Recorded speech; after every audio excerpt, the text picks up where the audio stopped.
6 p.m. Pakistan Standard Time. Assalamu alaikum. This is Radio Pakistan. The news read by Daman Zaman. The headlines. The Prime Minister has felicitated China's president and its people on the advent of the new Chinese year. The Organization of Islamic Cooperation has strongly condemned the vile act of desecration of the Holy Quran by the far-right activists in Sweden. At least 32 United Nations peacekeepers, including 7 from Pakistan, lost their lives in different peacekeeping missions last year. The All Parties Hurriyat Conference has appealed to the Kashmiri people to mark India's Republic Day on Thursday as a Black Day. Russia has warned that the United States and NATO's delivery of new weapons to Ukraine is leading the world to a terrible war. In the ICC Women's Under-19 T20 World Cup, Pakistan will take on Ireland at Potchefstroom in South Africa tomorrow. And now the news in detail.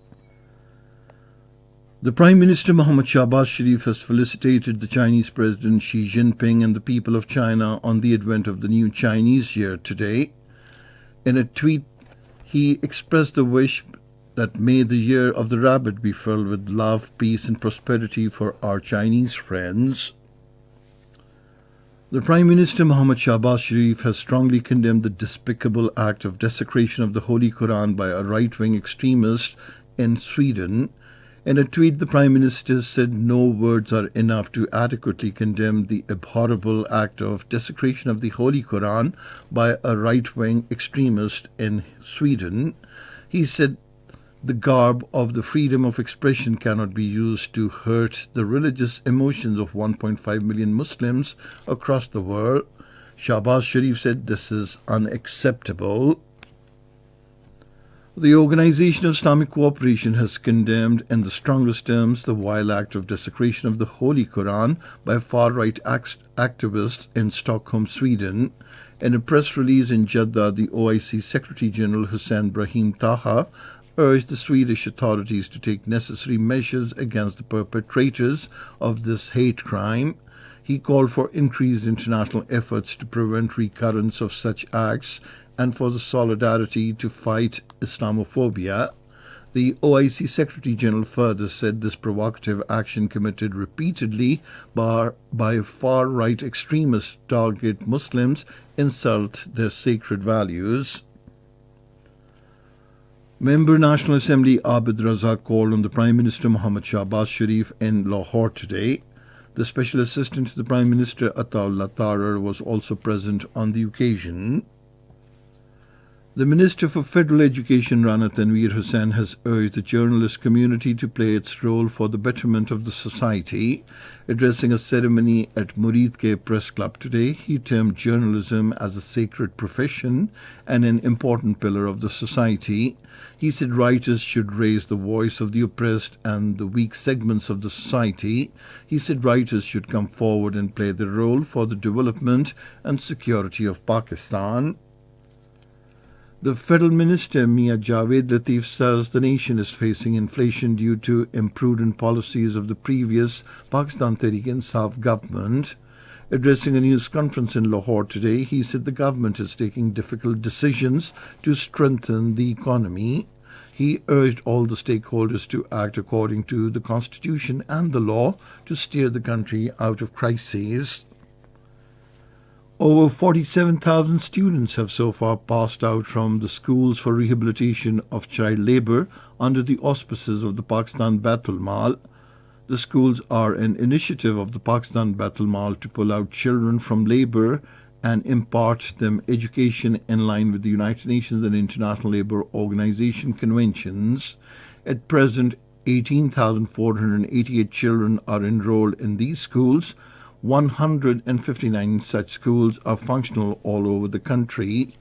Children involved in child labour are enrolled in these schools and are provided with free education, books, uniform, and even a stipend and subsistence allowance to the parents. This is Radio Pakistan.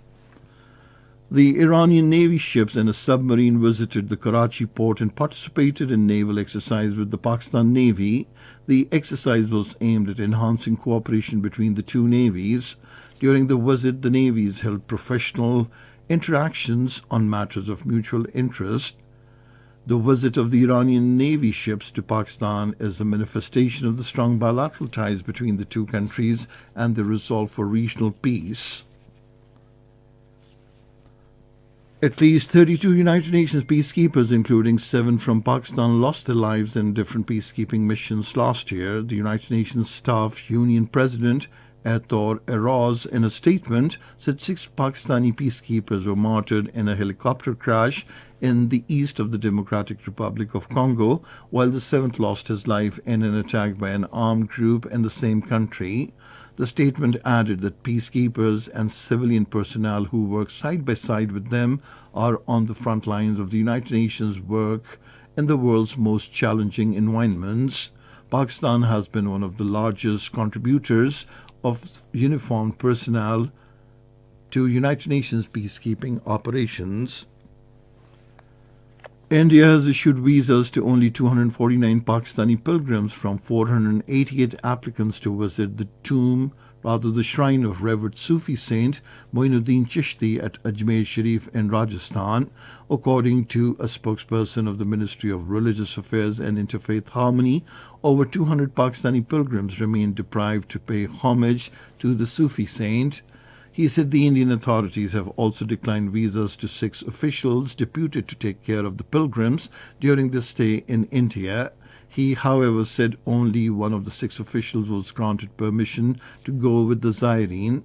The spokesperson said all the Zairine have been conveyed through short service message to reach Lahore, from where they will embark on a journey to India on Tuesday.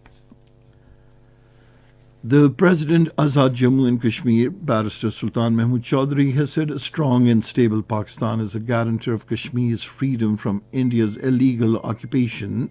Addressing a press conference at Bradford, United Kingdom today, he said since 1947 the Indian rulers used different tactics to crush the Kashmiri spirit and their urge for freedom, but they have miserably failed in their designs. Terming the demographic change as part of the Bharatiya Janata Party's policy to marginalize the indigenous population, the President Azad Jammu and Kashmir said the Kashmiri people would not allow any such thing to happen in Kashmir. Referring to his engagements in the United Kingdom, he said he is scheduled to brief the European and British parliamentarians respectively on Tuesday and Wednesday on the latest situation in the Indian illegally occupied Jammu and Kashmir.